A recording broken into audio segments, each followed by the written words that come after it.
Salut à toi, c'est Florian du blog Efficient Attitude. J'espère que tu vas bien. Dans cette vidéo, je vais continuer à te parler un petit peu d'immobilier.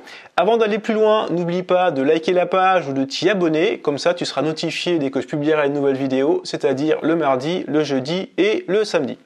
Alors, de quoi je vais te parler dans cette vidéo d'immobilier? Je vais te parler d'une façon de trouver les transactions immobilières qui sont passées autour de chez toi ou dans le lieu que tu veux. En gros, le principe est le suivant. Tu t'intéresses à l'immobilier, tu as envie d'investir, c'est parfait, c'est génial, donc là tu commences super bien, mais l'idéal déjà c'est de savoir à peu près qu'est-ce qui a pu se vendre autour de chez toi et à combien. Et pour ça, il existe un super site qui est le site Patrim sur le site des impôts. Alors, ça peut faire peur le site des impôts parce que tu vas te connecter sur le site avec ton numéro fiscal, donc le fisc pourrait potentiellement savoir qui tu es et pourrait envoyer un contrôleur fiscal pour aller te titiller chez toi. J'en sais rien du tout, je ne sais pas comment ça se passe, je ne sais pas s'ils tracent tes demandes ou pas, je ne sais pas s'il y a un risque, j'en sais rien. Moi je te montre quelque chose, après t'en fais ce que tu veux, mais pour que tu comprennes bien comment ça fonctionne, ce que je te propose, c'est qu'on se mette devant mon ordi et je te montre ça en même temps. Allez, suis-moi, on y va. Donc là tu es devant ton ordinateur. Donc tu vas te connecter sur le site des impôts, donc sur impôts.gouv.fr. Je pense que tu connais sûrement ce site si tu déclares en ligne tes impôts. Et là, tu vas te connecter sur votre espace particulier. Donc tu cliques dessus. Et là, il faut que tu rentres ton numéro fiscal, le fameux numéro fiscal.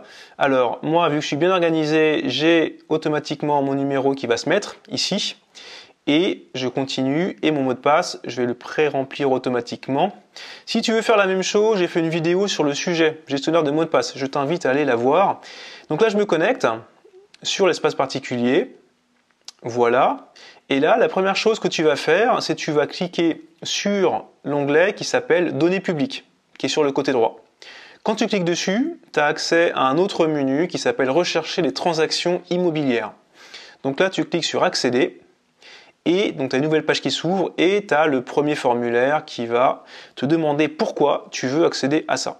Alors, premièrement, tu n'as pas le choix, il faut que tu coches les conditions générales d'utilisation. Alors, tu les lis ou pas, tu fais comme tu veux. Et après, tu dis pourquoi tu vas aller te promener et tu veux consulter ces informations. Alors, généralement, ce que je fais, moi, tout simplement, vente ou acquisition potentielle. Après, tu mets ce que tu veux, hein. Tu veux mettre acte de donation, déclaration de succession, DIFI, etc. Je ne sais pas du tout, je le répète, comment les impôts exploitent ça. Mais bon, voilà. Moi, je fais vente ou acquisition potentielle. Donc là, tu cliques sur commencer. Voilà. Là, tu peux de façon très facile rechercher les biens que tu veux dans la région que tu veux. Alors, je vais faire très simple. Je vais commencer par un appartement. On va dire un appartement, alors studio et T1, qui fait entre 20 et 30 mètres carrés, par exemple. Là, il faut que tu précises une adresse. Tu n'as pas le choix. Donc, par exemple, je prends une rue, la rue du Dragon à Paris, 7506 Paris. Donc, tu mets l'adresse, tu localises. Et là, il te propose par défaut un cercle. Donc, tu vois un cercle sur un rayon de 300 mètres. Je pourrais faire une recherche sur un rayon de 100 mètres. Donc, tu vois que là, il zoome. Et après, je peux même faire un cercle beaucoup plus important.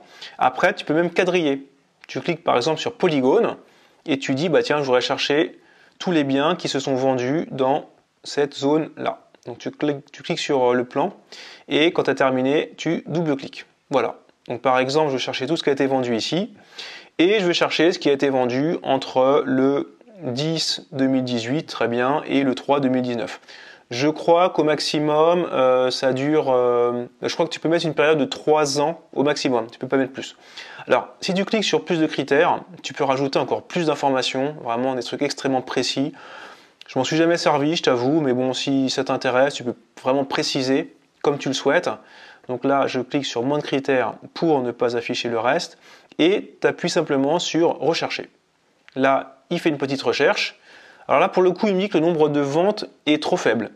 Généralement, ça veut dire que soit le polygone que tu as mis, il est trop restrictif, soit sur la période que tu as mise, il n'y a pas beaucoup de biens qui se sont vendus. Alors là, ce que je peux faire par exemple, c'est que je vais plutôt prendre un cercle sur un rayon de 500 mètres, donc c'est beaucoup plus important. Je reclique sur rechercher, et là, je descends un petit peu, et j'ai 3 ventes qui se sont faites dans les environs. Donc là, tu vois, j'ai 3 ventes avec des surfaces de 26 mètres carrés, 21 mètres carrés, 23 mètres carrés. Les prix lesquels ça s'est vendu, donc ce sont les prix net vendeurs, donc tu n'as pas les frais de notaire avec. Voilà, et ensuite tu as le prix au mètre carré. Et tu peux avoir un détail en cliquant sur la petite loupe ici. Donc tu cliques sur la petite loupe et automatiquement tu vas pouvoir télécharger un fichier PDF qui va te donner différentes informations. Donc ça c'est intéressant par exemple quand tu cherches des immeubles de rapport. Parce que justement pour les immeubles de rapport, si je reviens sur une nouvelle recherche, tu peux faire, alors il me redemande de préciser, donc contrôle fiscal, oups je me suis planté, voilà, je me suis planté en live, contrôle fiscal. Donc j'ai fait une bêtise, peut-être que les impôts vont venir toquer à ma porte. Donc là tu vois tu peux préciser par exemple immeuble de rapport. Donc là, dans ce cas-là, tu peux avoir des informations complémentaires sur le nombre de lots de ton immeuble, etc. Donc voilà, c'est un outil qui est hyper pratique. Je le répète, je ne sais pas quel est le risque que tu encours en l'utilisant, mais en tout cas, ça rend vachement service. Donc je t'invite à y aller. Je te mettrai les informations si tu veux dans la description et tu les as dans le petit guide que je te mets, le guide du débutant que tu verras en description de ma vidéo. Donc n'hésite pas à le télécharger, tu auras toutes les informations dedans. Donc voilà, écoute, c'est la fin de cette vidéo. J'espère en tout cas qu'elle t'aura plu, que tu auras appris quelque chose. N'hésite pas à la liker, moi ça me motive à faire d'autres vidéos. N'hésite pas à la partager à des gens qui veulent subir un contrôle fiscal, je plaisante, qui veulent se tenir informés des transactions immobilières dans leur région. Et puis écoute, moi d'ici là, je te dis à très bientôt. Ciao!